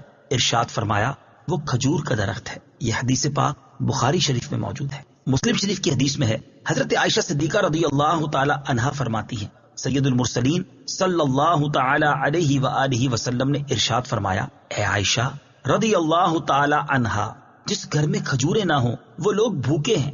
اے عائشہ رضی اللہ تعالی عنہا، جس گھر میں کھجوریں نہ ہوں وہ لوگ بھوکے ہیں۔ آپ نے یہ کلمات 2 یا 3 بار ارشاد فرمائے۔ مروی ہے کہ حضرت عبداللہ ابن عباس رضی اللہ تعالی عنہما نے فرمایا، مجھے یہ حدیث پہنچی ہے کہ زمین میں ایسا کوئی انار نہیں جس کے دانوں میں جنتی انار کے دانوں سے پیوند کاری نہ کی گئی ہو۔ فَبِأَيِّ آلَاءِ رَبِّكُمَا تُكَذِّبَانِ، تو تم دونوں اپنے رب کی کون کون سی نعمت کو جھٹلاؤ گے؟ تفسیر صراط الجنان میں ہے، یعنی اے جن اور انسان کے گروہ، اللہ تعالیٰ نے تمہارے لیے ایسے پھل پیدا کیے جنہیں کھانے سے تمہیں لذت حاصل ہوتی ہے، تو تم دونوں اپنے رب عز و جل کی کون کون سی نعمت کو جھٹلاؤ گے؟ فِيهِنَّ خَيْرَاتٌ حِسَانٌ فَبِأَيِّ آلَاءِ رَبِّكُمَا تُكَذِّبَانِ۔ ترجمہ: ان میں اخلاق کے اعتبار سے اچھی، صورت کے اعتبار سے حسین و جمیل عورتیں ہیں، تو تم دونوں اپنے رب کی کون کون سی نعمت کو جھٹلاؤ گے؟ فیہن، ان میں عورتیں ہیں۔ تفسیر صراط الجنان میں ہے، یعنی ان دونوں جنتوں میں اخلاق کے اعتبار سے اچھی اور صورت کے اعتبار سے حسین و جمیل عورتیں ہیں۔ حضرت انس رضی اللہ تعالی عنہ فرماتے ہیں، جنت میں حور عین یہ نغمہ گائیں گی: نحن الخيرات الحساب حبسنا لأزواج كرام، ہم اچھی سیرت اور اچھی صورت والیاں ہیں، ہم معزز و محترم شوہروں کے لیے روکی گئی ہیں۔ اچھی عادت اچھی صورت سے افضل ہے۔ یہاں اخلاقی اچھائی کو اللہ تعالیٰ نے پہلے ذکر کیا، اس سے معلوم ہوا کہ اچھی عادت اچھی صورت سے افضل ہے، لہذا نکاح کے لیے کسی عورت کا رشتہ دیکھتے وقت اس کے حسن و جمال کے مقابلے میں اس کی اچھی سیرت، اس کے اچھے کردار، اس کی دینداری اور اس کی اچھی عادات کو زیادہ ترجیح دینی چاہیے۔ احادیث میں بھی اسی چیز کی ترغیب دی گئی ہے، چنانچہ اس سے متعلق 3 احادیث سماعت فرمائیے۔ نمبر 1، ابن ماجہ کی حدیث ہے، حضرت ابو امامہ رضی اللہ تعالی عنہ سے روایت ہے، رسول اللہ صلی اللہ تعالی علیہ وآلہ وسلم فرماتے تھے کہ تقوی کے بعد مومن کے لیے نیک بیوی سے بہتر کوئی چیز نہیں۔ اگر وہ اسے حکم کرتا ہے تو وہ اطاعت کرتی ہے، اور اسے دیکھے تو وہ خوش کر دیتی ہے، اور اس پر قسم کھا بیٹھے تو قسم سچی کر دیتی ہے، اور اگر کہیں کو چلا جائے تو اپنے نفس اور شوہر کے مال میں بھلائی کرتی ہے، یعنی اس میں خیانت نہیں کرتی اور نہ ہی اسے ضائع کرتی ہے۔ بخاری شریف کی حدیث ہے، حضرت ابو ہریرہ رضی اللہ تعالی عنہ سے روایت ہے، رسول اکرم صلی اللہ تعالی علیہ وآلہ وسلم نے ارشاد فرمایا، عورت سے نکاح 4 باتوں کی وجہ سے کیا جاتا ہے، یعنی نکاح میں ان 4 باتوں کا لحاظ ہوتا ہے۔ نمبر 1 مال، نمبر 2 حسب و نسب، نمبر 3 حسن و جمال، اور نمبر 4 دین، اور تم دین والی کو ترجیح دو۔ نمبر 3، حضرت انس بن مالک رضی اللہ تعالی عنہ سے روایت ہے، رسول کریم صلی اللہ تعالی علیہ وآلہ وسلم نے ارشاد فرمایا، جو کسی عورت سے اس کی عزت کی وجہ سے نکاح کرے گا اللہ تعالیٰ اس کی ذلت میں اضافہ کرے گا، اور جو کسی عورت سے اس کے مال کے سبب نکاح کرے گا اللہ تعالیٰ اس کی محتاجی ہی بڑھائے گا، اور جو کسی عورت سے اس کے حسب کی بنا پر نکاح کرے گا تو اللہ تعالیٰ اس کے کمینہ پن میں اضافہ فرمائے گا، اور جو اس لیے نکاح کرے گا کہ ادھر ادھر نگاہ نہ اٹھے اور پاک دامنی حاصل ہو یا صلہ رحم کرے تو اللہ تعالیٰ اس مرد کے لیے اس عورت میں برکت دے گا اور عورت کے لیے مرد میں برکت دے گا۔ فَبِأَيِّ آلَاءِ رَبِّكُمَا تُكَذِّبَانِ، تو تم دونوں اپنے رب کی کون کون سی نعمت کو جھٹلاؤ گے؟ تفسیر صراط الجنان میں ہے، یعنی اے جن اور انسان کے گروہ، اللہ تعالیٰ نے تمہارے سامنے جنتی عورتوں کے اوصاف بیان کر کے تم پر انعام فرمایا، تو تم دونوں اپنے رب عز و جل کی کون کون سی نعمت کو جھٹلاؤ گے؟ حور مقصورات فی الخیام فبأي آلاء ربكما تكذبان۔ ترجمہ: خیموں میں پردہ نشین حوریں ہیں، تو تم دونوں اپنے رب کی کون کون سی نعمت کو جھٹلاؤ گے؟ حور، حوریں۔ تفسیر صراط الجنان میں ہے، ارشاد فرمایا کہ ان جنتوں میں خیموں میں پردہ نشین حوریں ہیں جو کہ اپنی شرافت اور کرامت کی وجہ سے ان خیموں سے باہر نہیں نکلتی۔ جنتی حور اور اس کے خیموں کا حال، بخاری شریف کی حدیث ہے، حضرت انس بن مالک رضی اللہ تعالی عنہ سے روایت ہے، نبی کریم صلی اللہ تعالی علیہ وآلہ وسلم نے ارشاد فرمایا، اگر جنتی عورتوں میں سے زمین کی طرف کسی ایک کی جھلک پڑ جائے تو آسمان و زمین کے درمیان کی تمام فضا روشن ہو جائے اور خوشبو سے بھر جائے۔ مسلم شریف کی حدیث ہے، حضرت ابو موسیٰ اشعری رضی اللہ تعالی عنہ سے روایت ہے، حضور پر نور صلی اللہ تعالی علیہ وآلہ وسلم نے ارشاد فرمایا، مومن کے لیے جنت میں ایک کھوکھلے موتی کا خیمہ ہوگا، اس کی لمبائی 60 میل ہوگی، مومن کے اہل خانہ بھی اس میں رہیں گے، مومن ان کے پاس حق کے زوجیت ادا کرنے کے لیے چکر لگائے گا اور ان میں سے بعض کو نہیں دیکھ سکیں گے۔ فَبِأَيِّ آلَاءِ رَبِّكُمَا تُكَذِّبَانِ، تو تم دونوں اپنے رب کی کون کون سی نعمت کو جھٹلاؤ گے؟ یعنی اے جن اور انسان کے گروہ، اللہ تعالیٰ نے وہ نعمتیں پیدا فرمائیں جو تمہارے لیے پردہ نشین اور دوسروں سے چھپی ہوئی ہیں، تو تم دونوں اپنے رب عز و جل کی کون کون سی نعمت کو جھٹلاؤ گے؟